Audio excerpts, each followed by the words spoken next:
HPV virus लगभग सभी को अफेक्ट करता है। This is the only cancer, cervical cancer vaccine, HPV vaccine, जो कि सर्टेन कैंसर्स जो एचपीवी वायरस से होते हैं उसको टोटली प्रिवेंट करती है। इसका इतना पब्लिसिटी थोड़ा कम क्यों है इंडिया में, क्यों ये नेशनल प्रोग्राम में नहीं है आज तक? जी। क्योंकि ये एक्सपेंसिव वैक्सीन है।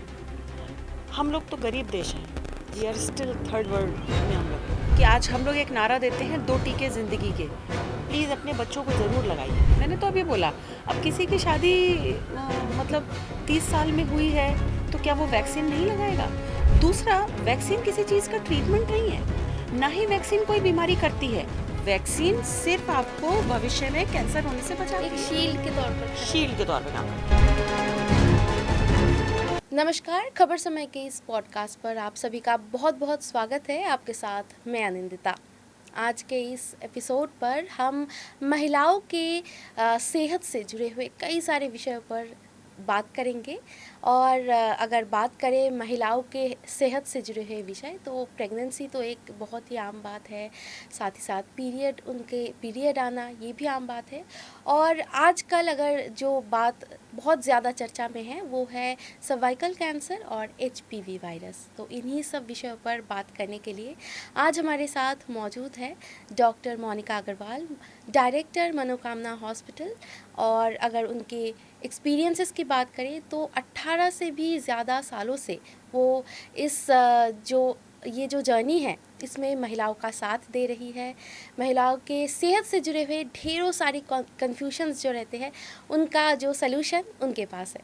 तो बिना वक्त ज़ाया किए हम मैम का आज स्वागत करते हैं हमारे इस पॉडकास्ट पर। वेलकम टू खबर समय podcast. Thank you Anandita. So ma'am, अगर माँ बनने की बात करें तो माँ बनना तो हर एक महिला का एक ख्वाब कह सकते हैं, एक बहुत ही खूबसूरत एहसास है। लेकिन साथ में कई सारे ऐसे बात होती है जो उनको मतलब पहले से उनको पता नहीं होता है, कन्फ्यूजन काफ़ी सारा होता है क्योंकि बहुत से लोग पहली बार माँ बन रहे हैं। तो दादी नानी इन सब का जो कॉन्सेप्ट है उनके साथ नए जो कॉन्सेप्ट है तो वो मिलाप कहीं पर नहीं हो पा रहा है। तो ये सब के बारे में तो हम पहला टॉपिक से स्टार्ट करते हैं, माँ बनने का जो कॉन्सेप्ट है या फिर माँ बनने प्रेगनेंसी का जो टॉपिक है इससे। तो सबसे पहला तो यही है कि कंफर्म कैसे करें। आनंदिता, जैसे ही आपका पीरियड मिस होता है तो मैं सभी लेडीज़ से ये कहती हूँ कि जैसे ही आपकी पीरियड की डेट आई और वो डेट आपकी क्रॉस हो गई, आप तुरंत एक छोटा सा किट आता है 50 रुपये का, उसको घर में ले जाएं और मॉर्निंग में उठकर यूरिन सैंपल लेकर, जो फर्स्ट सैंपल होता है उसकी 2 बूंद उसमें डालकर आप चेक कर सकती हैं। 2 लाइन आती है तो आप प्रेग्नेंट हैं, 1 आती है तो आप प्रेग्नेंट नहीं हैं। पर्टिकुलरली ये उन फीमेल्स के लिए जानना बहुत ज़रूरी है जिनके पीरियड्स इरेगुलर होते हैं, क्योंकि वो इस कन्फ्यूजन में रह जाती हैं कि मेरा तो पीरियड टाइम से आता नहीं है। तो कई बार ऐसा होता है 2 महीना 3 महीना पीरियड नहीं आया, उन्होंने ये सोच के वो दवाइयाँ खाती रहीं नॉर्मल कि मेरा तो इरेगुलर है। ऐसा ना करें। अगर आप मैरिड हैं, आप रेगुलर कॉन्जुगल रिलेशन में हैं, तो जब भी आपका पीरियड मिस होता है आप तुरंत ज़रूर से चेक करें और उसके बाद हफ्ता आप चेक करती रहें। और 2 हफ्ते 3 हफ्ते से ज़्यादा अगर आपका पीरियड नहीं आता, प्रेगनेंसी नहीं है, तो डेफिनेटली डॉक्टर को दिखा लें। दूसरा इसका तरीका होता है, एक ब्लड टेस्ट होता है, सीरम बीटा HCG। अगर आप उसमें यूरिन टेस्ट में कंफर्म नहीं है तो आप सीरम बीटा HCG भी करा सकती हैं। अच्छा, तो ये तो स्टार्टिंग की बात करें कि प्रेगनेंसी की शुरुआत इससे हो गई है। तो जैसे प्रेगनेंसी शुरुआत होती है उसके बाद सबसे पहला जो सिम्टम्स आते हैं वो है मॉर्निंग सिकनेस। तो मॉर्निंग सिकनेस क्या सब में आते हैं? लाइक सभी जो महिलाएं हैं, सभी प्रेग्नेंट महिलाएं, सभी में क्या मॉर्निंग सिकनेस देखने को मिलता है? वो कितने दिन तक रहता है? या फिर अगर ज़्यादा हो गया वॉमिटिंग तो उससे क्या करना चाहिए उस समय पर? देखो, ये ज़रूरी नहीं है कि हर पेशेंट को मॉर्निंग सिकनेस हो, और ये भी ज़रूरी नहीं है कि एक पेशेंट को अगर एक प्रेगनेंसी में मॉर्निंग सिकनेस हुई तो नेक्स्ट में भी ज़रूर होगी। ये पर्सन टू पर्सन और प्रेगनेंसी टू प्रेगनेंसी वेरी करता है। आपको हो भी सकता है। ज़्यादा करके मॉर्निंग सिकनेस 5 वीक से स्टार्ट होती है और अप टू 14 वीक्स रहती है। बेसिकली एक हार्मोन होता है, वही बीटा HCG जिसकी हम बात करें, HCG हार्मोन जो होता है जैसे जैसे बढ़ना शुरू होता है तो इसकी वजह से पेशेंट को थोड़ा मॉर्निंग सिकनेस होता है। ये 5 हफ्ते से ज़्यादा बढ़ता है और 14 हफ्ते तक इसका पीक होता है। तो इसके लिए पेशेंट में मॉर्निंग सिकनेस होती है। इसके लिए अगर आपको 4-5 से ज़्यादा वॉमिटिंग हो रही है, आप पानी भी हजम नहीं कर पा रहे हैं, कुछ भी नहीं खा पा रहे हैं, तब हम इसे हाइपर एमेसिस ग्रेविडेरम बोलते हैं। उस कंडीशन में पेशेंट को ये चाहिए तुरंत डॉक्टर से कंसल्ट करें, क्योंकि ऐसी के सिचुएशन में कई बार अबॉर्शन के भी चांसेस हो जाते हैं। अदरवाइज मॉर्निंग सिकनेस एक part and parcel of pregnancy है। थोड़ा जी घबराना नॉर्मल है, उसके लिए कुछ दवाइयाँ आती हैं जो आप डॉक्टर से प्रिस्क्राइब करा सकती हैं। और सबसे इम्पॉर्टेंट होता है कि आप खाली पेट ना रहें। आपके लिए समझना ज़रूरी है कि मॉर्निंग सिकनेस क्यों बोलते हैं इसको, वाई नॉट इवनिंग सिकनेस। जी। क्योंकि आप रात भर से खाली पेट हैं। तो इसलिए हम अक्सर पेशेंट्स को बोलते हैं कि अगर आप सुबह 7 बजे आपका उठने का टाइम है तो आप 2 घंटा पहले उठ के 2 बिस्किट खा के वापस सो जाइए। और फिर आप जब उठती हैं, उठ के 10-5 मिनट घूमिए फिरिए, आधे घंटे बाद आप ब्रश करिए, तो आपको कभी वॉमिटिंग नहीं होगी, आपको जल्दी से मॉर्निंग सिकनेस नहीं होगी। सेकेंडली, आप दिन भर में ज़्यादा खाली पेट मत रहिए। बहुत सारी लेडीज़ इसके चलते डर के हमारे खाती नहीं है कि मुझे वॉमिटिंग हो जाएगी। आप खाते रहिए, थोड़ा थोड़ा खाना बार बार खाइए अच्छा। प्रेगनेंसी में। सो आपका ये जो जवाब है, इससे मेरा नेक्स्ट सवाल भी आ गया। तो कई सारे दादी नानी या फिर जो बुज़ुर्ग हैं, उनका ये कॉन्सेप्ट है कि प्रेगनेंसी के टाइम पर सिर्फ एक लोग का खाना नहीं, 2 लोगों का खाना खाना चाहिए।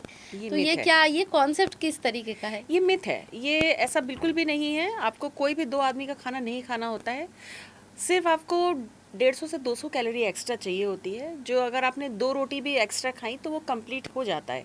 तो ये दिमाग से बिल्कुल हटा दें कि आपको 2 आदमी का खाना खाना है। आप जो नॉर्मल खाना खाती हैं वही खाएं, हेल्दी खाएं, बार बार खाएं।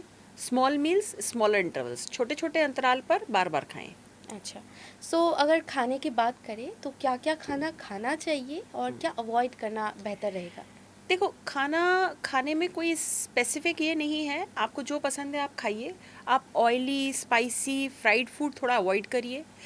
Package food, process food, junk food, road side food, ये आपको नहीं खाना चाहिए, क्योंकि प्रेगनेंसी में अगर आपको फूड पॉइजनिंग हो जाती है, डायरिया हो जाता है, वॉमिटिंग, तो वो बहुत ही कष्टदायक होता है। और जितने भी ये पैकेज फूड्स होते हैं, प्रोसेस फूड्स होते हैं, इन सब में सॉल्ट का अमाउंट बहुत हाई होता है प्रिजर्वेटिव में, तो उसको आपको अवॉइड करना चाहिए। आपको खाने में जितना हो सके seasonal vegetables, seasonal fruits, plenty of water, hydration हमको मेंटेन करना चाहिए। आपके खाने में प्रोटीन की मात्रा हाई होनी चाहिए। तो जिनकी जो भी अपनी प्रेफरेंसेस हैं, जो वेजिटेरियंस हैं, उनको पनीर, छोला, चना, राजमा, दालें, सोयाबीन, ये सब लेना ज़्यादा चाहिए। जो नॉन वेजिटेरियंस हैं वो लीन मीट, फ़िश, एग्स, इस पर ज़्यादा ध्यान दें। रेड मीट को अवॉइड करना चाहिए। और नॉन वेज आप जब भी खाएं, चाहे नॉन वेज खाएं चाहे वेज खाएं, वो आपका प्रॉपरली क्लीन्ड एंड कुक्ड होना चाहिए। कभी भी कच्चा खाना आप ना खाएं। अच्छा। माने raw meat, uncooked meat, partially cooked meat avoid करें, एकदम अवॉइड करें। सब्जियां भी जितनी पत्ते वाली सब्जियां होती हैं प्रॉपरली धो के पका के खाएं। यानी कि खान-पान में कुछ ज़्यादा ऐसा डिफरेंस नहीं होता ना। है प्रेगनेंसी में या फिर नॉर्मल डेज़ पर। एकदम। लेकिन प्रेगनेंसी के टाइम पर जो सप्लीमेंट्स है वो काफ़ी हद तक बढ़ जाता है, या हाँ। फिर किसी-किसी का शुरुआती स्टेज से ही उनके जो सप्लीमेंट्स है वो शुरुआत हो जाती है। तो कौन-कौन से जो सप्लीमेंट्स है वो ज़रूरी है? देखो आनंदिता, सबसे पहले हम लोग बोलते हैं कि फॉलिक एसिड आपको स्टार्ट कर देना चाहिए। और फॉलिक एसिड हम लोग एडवाइस करते हैं कि if you are planning a pregnancy, अगर आप प्लान कर रही हैं कि इस 2-3 महीने में मुझे प्रेग्नेंट होना है, तो वो प्री प्रेगनेंसी आपको स्टार्ट कर देना चाहिए। अच्छा। अगर आपकी अनप्लान्ड प्रेगनेंसी है तो आप नहीं कर पाएंगी। लेकिन अगर आप प्लान कर रही हैं तो आप फॉलिक एसिड खाना स्टार्ट कर दें। 5 मिलीग्राम ए डे इनफ होता है। और पहले 3 महीने में फॉलिक एसिड ही इनफ होता है। क्योंकि वॉमिटिंग होती है तो आयरन इतनी जल्दी नहीं दिया जा सकता। उसके बाद में आयरन और कैल्शियम एक्चुअली सिर्फ डाइट से सप्लीमेंट नहीं किए जा सकते। इनकी जितनी रिक्वायरमेंट है उसको आप सोचेंगे कि मैं सिर्फ आयरन रिच फूड खाऊं या कैल्शियम रिच फूड खाऊं, तो वो थोड़ा मुश्किल है उससे कंप्लीट हो पाना। इसलिए 3 महीने के बाद से हम लोग आयरन और कैल्शियम सप्लीमेंट्स स्टार्ट कर देते हैं। इसके अलावा अगर आपके डॉक्टर कुछ ज़रूरी समझे तो वो स्टार्ट कर सकती हैं। ये बेसिक है। तो मैम, ये फोलिक एसिड जो सप्लीमेंट है ये क्यों ज़रूरी है प्रेग्नेंट औरतों को हाँ, खासकर? बहुत अच्छा क्वेश्चन है। क्योंकि बच्चे के पहले 6 हफ्ते में न्यूरल ट्यूब बनती है, ब्रेन का डेवलपमेंट होता है। और ब्रेन के डेवलपमेंट के लिए फॉलिक एसिड चाहिए। तो ज़्यादा करके क्या होता है, जब आपका पीरियड मिस होता है वहीं आपके 4 हफ्ते तो कंप्लीट हो गए, तो आपको तो पता ही नहीं चला। तो बहुत वाइटल पार्ट जो होता है, अगर फॉलिक आपने डॉक्टर को दिखाने में 1 महीना और बिता दिया तो 8 हफ्ते तक प्रेगनेंसी का आपने कोई सप्लीमेंट लिया ही नहीं, फॉलिक एसिड गया ही नहीं। जी। और न्यूरल ट्यूब डेवलपमेंट उस समय हो रहा होता है। तो इसलिए बहुत ज़रूरी है कि जैसे ही आपको लगे आपका पीरियड मिस हुआ, आप तुरंत प्रेगनेंसी कंफर्म करें और कम से कम वहाँ से फॉलिक एसिड ज़रूर स्टार्ट कर दें। ओके। सो मैम, अगर आजकल के ज़माने की बात करें तो काफ़ी सारी औरतें हैं जो कि वर्किंग वुमेन्स हैं। हाँ। तो वो काम भी कंटिन्यू करना चाहती है, क्योंकि करियर को कोई भी सेक्रीफाइस नहीं बिल्कुल, करना बिल्कुल। चाहते हैं और करना भी नहीं चाहिए, क्योंकि काम उतना ही इम्पॉर्टेंट है जितना फैमिली में भी इम्पॉर्टेंट है। तो कई बार जो वर्किंग वुमेन्स होती है तो उनको काम के सिलसिले में ट्रैवल करना पड़ता है, हाँ। क्योंकि जो प्रेगनेंसी टाइम का जो छुट्टी होता है वो काफ़ी देर तक वो लीव नहीं मिलता है कई कई जगह पर। तो वो ट्रैवल करना कितना दिन तक सही रहता है, या फिर कितना घंटे का ट्रैवल करना कि सेफ रहता है? देखो आनंदिता, हम लोग जनरली ये बोलते हैं कि pregnancy is not a time to travel. Unnecessary travelling आप मत करिए अनटिल अनलेस आपको बहुत ज़रूरी है। तो अब बात आ जाती है कामकाजी फीमेल्स की। देखिए, कोई भी फीमेल को अगर वो प्रेग्नेंट हो जाए तो हम लोग पहला बात ये बोलते हैं कि आप पेशेंट नहीं हैं, आप प्रेगनेंसी में हैं, आप माँ बनने वाली है, ये खुशी की बात है। कोई भी चीज़ ऐसी अलग से आपके लिए ज़रूरी नहीं होती है, ये एक फिजियोलॉजिकल प्रोसेस है। लेकिन अगर किसी वजह से आपकी कोई ऐसी हिस्ट्री है कि आपको आगे 3-4 अबॉर्शन हो चुके हैं, या आपका ये आईवीएफ प्रेगनेंसी है, या आपका एक इनकॉम्पिटेंट सर्विक्स हम बोलते हैं, कोई ऐसी प्रॉब्लम आपको जुड़ी हुई है जिसकी वजह से डॉक्टर आपको बोलती है कि आप प्लीज़ प्रेगनेंसी में रेस्ट पे रहिए, तो डेफिनेटली आपको ट्रैवल अवॉइड करना है। सेकेंडली, फर्स्ट 3 मंथ्स हम लोग हमेशा ही बोलते हैं कि जर की ट्रैवलिंग और बहुत लंबी ड्यूरेशन की ट्रैवलिंग आपको अवॉइड करनी चाहिए। मिड ट्राइमेस्टर ऑफ जो प्रेगनेंसी होता है वो फिर भी सेफ़र होता है फॉर ट्रैवलिंग। अगर किसी को कोई, जैसे बहुत सारे मेरे आर्मी के पेशेंट्स होते हैं जो अपनी वाइफ को ना छोड़ आते हैं घर पर क्योंकि फैमिली स्टेशन उनका नहीं है, तो पूछते हैं मैडम हम कब जा सकते हैं, तो मैं उनको हमेशा एडवाइस करती हूँ कि आइदर आप 4 मंथ्स पे चले जाइए, NT-NB स्कैन एक हम लोग करते हैं उसके बाद, या फिर आप 5th मंथ पे जो लेवल 2 स्कैन है वो करके आप चले जाइए, लेकिन 7 मंथ से आगे आप चले जाइए। 3rd मंथ से लेकर 7th मंथ के बीच में आप ट्रैवल कर सकते हैं, अगर आपकी प्रेगनेंसी में कोई ऐसी कॉम्प्लिकेशन नहीं है कि आपको बेड रेस्ट एडवाइस है। लेकिन लास्ट के 2 महीना और शुरू के 3 महीना जितना हो सके ट्रैवलिंग अवॉइड करें। वो थोड़ा क्रूशियल है। जर्की ट्रैवलिंग अवॉइड करें, जैसे कि रिक्शा की है, टोटो की है, या आपकी ट्रेन की जर्नी भी बहुत जर्की होती है। Air travel is always better. Long duration अगर आप कार से ट्रैवल करती हैं तो आपको चाहिए आप थोड़ा थोड़ा डिस्टेंस पे 1 घंटा 1.5 घंटा पे आप थोड़ा उतरें, थोड़ा चलें, थोड़ा पानी पिएं, थोड़ा सा अपना हाइड्रेशन मेंटेन करें, तो आप कर सकती हैं। मैम, काफ़ी सारे स्टेजेस के बारे में हमने बात की है। अगर टेस्ट की बात करें तो प्रेगनेंसी हाल फिलहाल में अगर जो भी माँ बनी है या फिर बनने के लिए वो प्लानिंग कर रहे हैं, तो उनका शायद मैं अगर अज्यूम करूँ तो टेस्ट उनका अभी तक शुरू हो चुका होगा। तो कौन कौन से टेस्ट एकदम वाइटल है कि इनको करवाना ही चाहिए? राइट। फर्स्ट, प्रेगनेंसी कंफर्म करिए। जैसे ही आपकी प्रेगनेंसी कंफर्म हो जाती है, तुरंत आपको एक CBC कंप्लीट ब्लड काउंट, आपका ब्लड ग्रुप, आपका थायराइड और एक अल्ट्रासाउंड 6 वीक्स पर, अच्छा। ये ज़रूरी है, ये मैंडेटरी है। इसके अलावा आगे कोई और एक शुगर टेस्ट, इसके अलावा आपके डॉक्टर जो भी सजेस्ट करें वो आपकी हिस्ट्री जानते हुए या उनके अकॉर्डिंगली वो और कुछ भी प्रेस्क्राइब कर सकती हैं, बट ये बेसिक मिनिमम टेस्ट हैं। ब्लड ग्रुप, शुगर, हीमोग्लोबिन और थायराइड, ये आपका शुरू में टेस्ट हो जाना चाहिए। फर्स्ट स्कैन जो हम लोग करते हैं वो हम 6 से 7 हफ्ते के बीच में करते हैं, जो ये देखने के लिए होता है पहली बात तो प्रेगनेंसी यूट्रस के अंदर है या नहीं, कहीं बाहर तो नहीं है। नंबर 2, उसको हम डेटिंग स्कैन बोलते हैं कि वो आपका जो लास्ट मेंस्ट्रुअल पीरियड है उसके हिसाब से जितना टाइम आज 6-6.5 हफ्ते हो रहे हैं तो उससे मैच कर रहा है कि नहीं कर रहा है। नंबर 3, आपका जो प्रेगनेंसी है वो वायबल प्रेगनेंसी है या नहीं, मतलब अच्छी प्रेगनेंसी आगे बढ़ेगी या नहीं। 6.5 हफ्ते के आसपास में हमें हार्ट बीट दिखाई देने लगती है। तो ये 3 चीज़ों के लिए ये स्कैन बहुत ज़रूरी होता है। नेक्स्ट होता है 11 वीक्स से 13 वीक्स के बीच में हम लोग सेकेंड स्कैन एडवाइस करते हैं, जो NT-NB स्कैन होता है। कुछ ऐसे सिंड्रोम्स होते हैं, जैसे आपने सुना होगा डाउन सिंड्रोम है, जी। तो इसका ये मतलब फर्स्ट चेकअप हो जाता है यहाँ पर। ये स्कैन से नेज़ल बोन, न्यूकल थिकनेस, नेक की थिकनेस, ये सब बच्चे की देखी जाती है, NT-NB स्कैन बोलते हैं। थर्ड, जो most vital scan in pregnancy होता है वो होता है 18 से 22 वीक्स के बीच में, जिसे हम लोग टारगेटेड स्कैन, टिफ्फा स्कैन या लेवल 2 स्कैन या एनॉमली स्कैन बोलते हैं। ये पूरी प्रेगनेंसी का अगर कोई मुझसे पूछे तो सबसे इम्पॉर्टेंट स्कैन है, जो किसी भी पेशेंट को किसी भी हाल में कभी भी मिस नहीं करना चाहिए, क्योंकि तब तक आपका बच्चा ऑलमोस्ट बन चुका होता है। तो ये एक स्कैन होता है जिसमें रेडियोलॉजिस्ट उसका एक एक पार्ट ध्यान से देखता है अच्छा। कि कहीं कोई स्ट्रक्चरल एनॉमली तो नहीं है। कहीं और कोई प्रॉब्लम तो नहीं है जो हमसे बाद में मिस ना हो जाए। और इस समय पर एक और मार्कर टेस्ट होता है जिसे हम लोग क्वाड्रुपल मार्कर बोलते हैं, वो भी बहुत इंपॉर्टेंट है। तो ये 2 टेस्ट प्रेगनेंसी के इतने इंपॉर्टेंट हैं कि कोई भी लेडी जो प्रेग्नेंट है या होने वाली है, जो ये सुन रही है, वो ज़रूर ये टेस्ट कराए। मैम अगर अल्ट्रासाउंड की बात करें तो कितना अल्ट्रासाउंड एकदम वाइटल है, कितना करना चाहिए? या फिर कई बार होता है कि लोगों में, मैं जैसे कि मैंने पहले भी बोला, काफ़ी मिथ्स होती है, काफ़ी हाँ। मिसकंसेप्शंस है, तो ज़्यादा अल्ट्रासाउंड से क्या बच्चे को कोई प्रॉब्लम होती है, कोई नुकसान हो सकती है?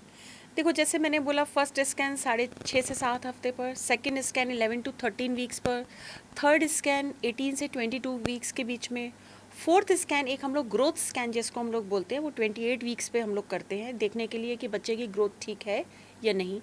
और फाइनल स्कैन अगर कोई कर सके तो 36 वीक्स के आसपास किया जाता है, नहीं तो हम 4 भी करके छोड़ सकते हैं अगर किसी पेशेंट के पास फैसिलिटी नहीं है। रही बात सेफ्टी की, अल्ट्रासाउंड 100% सेफ़ है।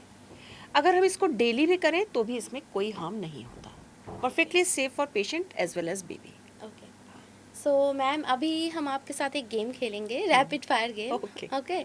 सो मैं कुछ बताऊंगी, कुछ ऐसे ठीक स्टेटमेंट्स है। बताऊंगी, आप बस हमें बताइए वो मिथ है कि वो सच्चाई है। ओके, तो राइट। सबसे पहला सवाल है आपसे, पपीता खाने से मिस कैरेज हो जाता है? ये मिथ है, लेकिन मैं ये नहीं कहूँगी कि आप पपीता कल से खाना शुरू कर दीजिए। एक्चुअली ऐसा देखा गया, कच्चा पपीता जो होता है पर्टिकुलरली, उसमें एक सब्सटेंस होता है, तो जो होता है, जो कभी कभी यूट्राइन कॉन्ट्रैक्शन स्टिमुलेट कर देता है। ऐसा एक रिसर्च में देखा गया। ओके। तो इसलिए हम लोग बोलते हैं कच्चा पपीता और पाइनएप्पल मत खाओ। कोई ज़रूरी नहीं है। हाँ, पके पपीते से कभी कोई अबॉर्शन नहीं होता। ओके। सो नेक्स्ट सवाल है, प्रेगनेंसी में एक्सरसाइज नहीं करनी चाहिए? मिथ है। प्रेगनेंसी में आपको कैसी एक्सरसाइज करनी चाहिए ये जानना ज़रूरी है। प्रेगनेंसी में आप कोई भी कोर एक्सरसाइज नहीं कर सकते जिसमें आपका पेट इन्वॉल्व होता है, पेट की मसल्स अच्छा। कोर इन्वॉल्व होती है आपकी, जैसे कपालभाति होता है, जैसे प्लैंक ब्रीदिंग होता है। एक्सरसाइज, हाँ। प्राणायाम आप कर सकते हैं, आप बटरफ्लाई कर सकते हैं, आप स्ट्रेचिंग कर सकते हैं, लेकिन आप कोई भी जर्की जंपिंग वाली एक्सरसाइज आप नहीं कर सकते, शॉक वाली। जैसे कोई लेडी जंपिंग जैक्स करती है, स्किपिंग करती है, वो सब आप प्रेगनेंसी में नहीं कर सकते।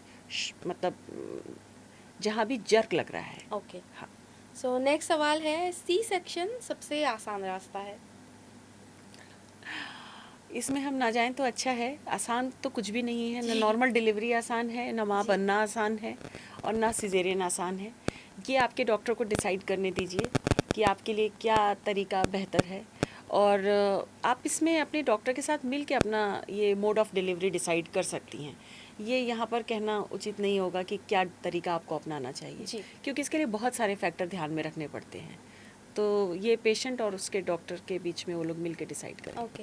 सो मैम इसी के साथ मैं एक और सवाल आपके सामने लेकर आई हूँ, जो काफ़ी फैमिलीज़ का भी हम कह सकते हैं कि उनका कंसर्न रहता है।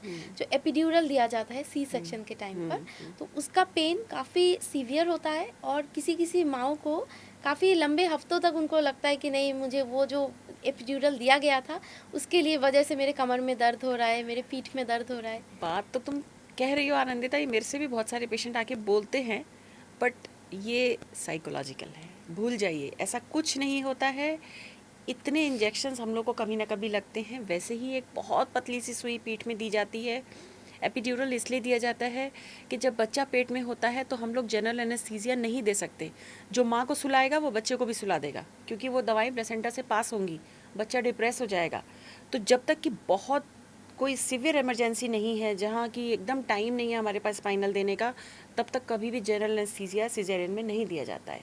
एपिड्यूरल परफेक्टली सेफ होता है, इसका कोई पोस्ट वो ऐसा कोई पेन वेन नहीं रहता है। This is more of psychological thing. Okay. So pregnancy से जुड़ी हुई कई सारी जो बातें हैं उसके बारे में तो हमने डॉक्टर से बात कर ली है, और उन्होंने हमारे ऑलमोस्ट सभी सवालों का जवाब भी दे दिया है। कई सारे मिथ्स भी थी, उनको भी सुलझा दिया है। लेकिन अब बात करते हैं जो आजकल काफ़ी चर्चा में है, हम सोशल मीडियाज़ पर भी देख रहे हैं, पिछले 1-1.5 साल से काफ़ी चर्चे में है, HPV वायरस या फिर ह्यूमन पैपिलोमा वायरस जो हम कह सकते हैं। तो इसके बारे में आप मैम हमें बताइए। देखो आनंदिता, एचपीवी नाम कहाँ से आया?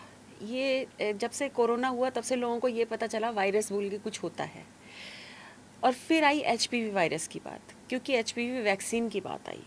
तो बेसिकली एचपीवी वायरस क्या है? Human papilloma virus. ये मोर देन 200 टाइप का होता है। कोई अच्छा। भी वायरस के बहुत सारे स्ट्रेन्स होते हैं और हर स्ट्रेन ख़राब नहीं होता।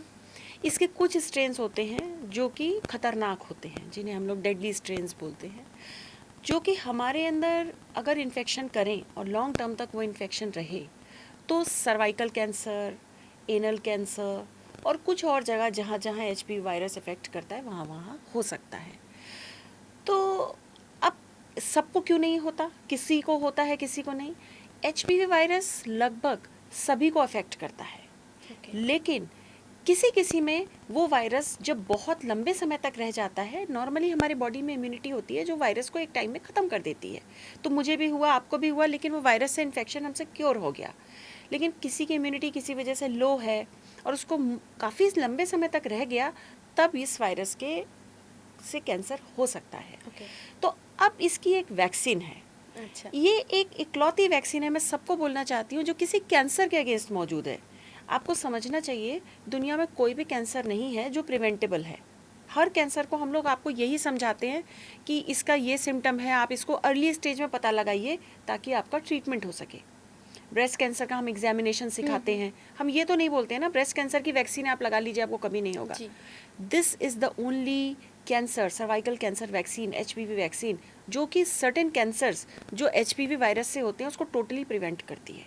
So this is how important this is. ये आप समझ सकते हो कितना इम्पॉर्टेंट है। ये जो वैक्सीन होती है 2 टाइप की होती है, टेट्रावैलेंट वैक्सीन, नैनोवैलेंट वैक्सीन।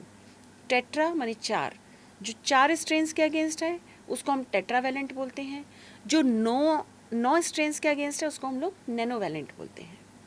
ये वैक्सीन मेल और फीमेल दोनों में दी जा सकती है, नैनोवैलेंट।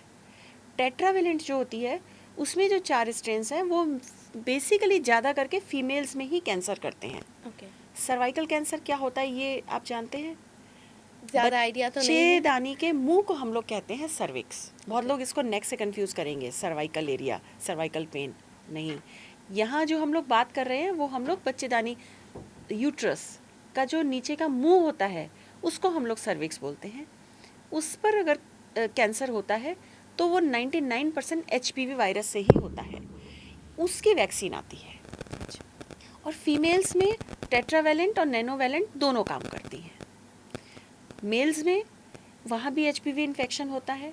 मेल्स में penile cancer, oral cancer, throat cancer, ये सब एचपीवी वायरस से होते हैं। तो क्या मेल भी हाँ। जो एज ग्रुप की अगर बात करें हाँ। तो क्या हर एक एज ग्रुप में वो वैक्सीन दिया जा ये सकता है? बहुत इंपॉर्टेंट क्वेश्चन है, ये जानना सबके लिए ज़रूरी है। देखिए, एज ग्रुप इसका 9 ईयर्स से स्टार्ट हो जाता है। अच्छा। 9 to 14 ईयर्स इस वैक्सीन के सिर्फ 2 ही डोजेस इनफ होते हैं, 6 months अपार्ट। आपने अगर आज फर्स्ट डोज दिया, 6 महीने बाद आप सेकेंड डोज दे दीजिए, डन। उसके बाद कोई वैक्सीनेशन लाइफ की लॉन्ग ज़रूरत प्रोटेक्शन, नहीं। अच्छा। मोर देन तो 95%। मान लीजिए किसी ने नहीं लिया, वो 9 to 14 ईयर्स के बीच में नहीं हाँ। लिया, तो बाद में वो कैसे खुद को प्रिवेंट 14 कर से सकते हैं? लेकर 45 ईयर्स तक आप ले सकते हैं, लेकिन तब इसकी 3 डोज ज़रूरी होती है, ओके। 0 to 6। जो क्वाड्रीवेलेंट वैक्सीन है ये मेल्स में भी दी जा सकती है। अभी तक इसका जो डाटा हमारे पास है वो 9 to 26 ईयर्स का है। और आपको ये जानना भी ज़रूरी है कि ये वैक्सीन, क्योंकि इसका इतना पब्लिसिटी थोड़ा कम क्यों है इंडिया में, क्यों ये नेशनल प्रोग्राम में नहीं है आज तक? जी। क्योंकि ये एक्सपेंसिव वैक्सीन है। हम लोग तो गरीब देश हैं, we are still third world में हम लोग हैं। बाहर के कंट्रीज़ में, वेस्ट में, ये कैंसर पोलियो की तरह इरेडिकेट होने के कगार पर है, ख़त्म हो जाएगा। बहुत सारी कंट्रीज़ ऐसे हैं जो अपने आप को 2030 तक डिक्लेयर कर देंगे सर्वाइकल कैंसर फ्री। तो ऐसा हम कब कह पाएंगे? हमारा टारगेट है बाय द ईयर 2050 हम लोग भी ऐसा बोल सकें। तो उसके लिए ज़रूरी है कि आज हम लोग एक नारा देते हैं, 2 टीके ज़िंदगी के। प्लीज़ अपने बच्चों को ज़रूर लगाइए। और सबसे अच्छा ये काम करता है 9 to 14 ईयर्स, क्योंकि ये वायरस का इन्फेक्शन सेक्सुअल एक्सपोजर जहाँ होता है उसके बाद स्टार्ट होता है। ओके। समझ गए? तो सेक्सुअल एक्सपोजर जिन बच्चों का नहीं हुआ उनको तो ये वायरस का इन्फेक्शन ही नहीं हुआ। तो अगर आप स्कूल गोइंग बच्चों को दे देते हैं, यानी कि 9 to 14 ईयर्स की एज ग्रुप को अगर आप टारगेट करते हैं, तो कंप्लीट इम्यूनिटी आती है और उसके कैंसर होने के चांस ऑलमोस्ट निल हो जाते हैं। तो मैम इससे साइड इफ़ेक्ट्स कुछ होते हैं क्या? साइड इफ़ेक्ट्स उतने ही आनंदिता जितने किसी भी इंजेक्शन के होते हैं। बुखार आना नॉर्मल? नहीं, बुखार भी नहीं आता है। जैसे आपने जहाँ लगाया इंजेक्शन साइट पे, कभी थोड़ी सी स्वेलिंग पेन, आ गई, हाँ। किसी को आई या नहीं आई, थोड़ा पेन हुआ, दैट्स इट, ओके। कुछ नहीं। सो इससे क्या फर्टिलिटी में कोई इफ़ेक्ट हो नहीं, सकता है? कोई इफेक्ट नहीं पड़ता। हम जब स्कूल गोइंग बच्चों की बात कर रहे हैं तो अभी तक तो उनकी फर्टिलिटी की बात ही नहीं आई है। बच्चे हैं वो। It is just like any other vaccine. जैसे हम सब ने कोविड की वैक्सीन लगाई, जैसे हम लोग बच्चों को पोलियो की वैक्सीन देते हैं, मम्प्स की देते हैं, सब देते हैं, it is just like that. ये बहुत अच्छी वैक्सीन है, ये एक मेडिकल की दुनिया का वरदान है, और इसको जितने लोग भी मुझे सुन रहे हैं वो ज़रूर अपने घर में अपने बच्चों को लगाएं। एक बार फिर से हम रैपिड फायर खेलेंगे। हाँ। फिर से कुछ और सवाल कुछ और स्टेटमेंट्स में बताना चाहूँगी। एचपीवी वैक्सीन सिर्फ शादी से पहले ही लगती है? नहीं नहीं, मैंने तो अभी बोला, अब किसी की शादी मतलब 30 साल में हुई है तो क्या वो वैक्सीन नहीं लगाएगा? शादी से इसका कोई लेना देना ही नहीं है, ये तो एज की बात है। 9 to 14 लगाइए या 14 to 45 भी आप लगा सकते हैं, सिर्फ डोज वेरिएशन है। ओके। ये वैक्सीन लेने से बांझपन हो सकता है? नहीं नहीं, ये टोटली, ये एकदम कंप्लीट मिथ है। हम बच्चों को दे रहे हैं तो बच्चों के भविष्य को खराब करने के लिए नहीं दे रहे हैं। अगर शादी हो चुकी है तो उसके बाद लेने से इसका कोई फ़ायदा नहीं होगा? नहीं, इसका भी कोई मतलब नहीं। देखिए, ये याद रखिए कि अगर आपको हम लोग एक टेस्ट करते हैं LBC प्लस HPV, उसमें अगर किसी का HPV पॉजिटिव आता है तो एक क्वेश्चन होता है क्या ये वैक्सीन ले या ना ले। वो भी ले सकता है, क्योंकि हो सकता है आपको आज एक स्ट्रेन से इन्फेक्शन है लेकिन बाकी के स्ट्रेन तो आप प्रिवेंट कर लेंगे। जी। दूसरा, वैक्सीन किसी चीज़ का ट्रीटमेंट नहीं है, ना ही वैक्सीन कोई बीमारी करती है। वैक्सीन सिर्फ आपको भविष्य में कैंसर होने से बचाती एक है, शील्ड के तौर पर खड़ा शील्ड है। के तौर पे काम करे। तो ना तो ये आपका कोई फर्टिलिटी खराब कर रही है, ना इसका शादी से कोई लेना देना है, ये एक लेडी की पर्सनल प्रोटेक्शन के लिए है, दैट इज जैसे घर के चारों ओर हम एक दीवार खड़ी करते हैं, Right. Just like that vaccine भी आपके शरीर के चारों ओर वो दीवार एक एकदम शील्ड करा कवच। कर देते हैं, कवच बना कर कवच।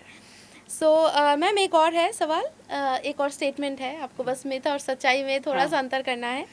ये वैक्सीन के डोजेस सिर्फ लड़कियों के लिए ही है?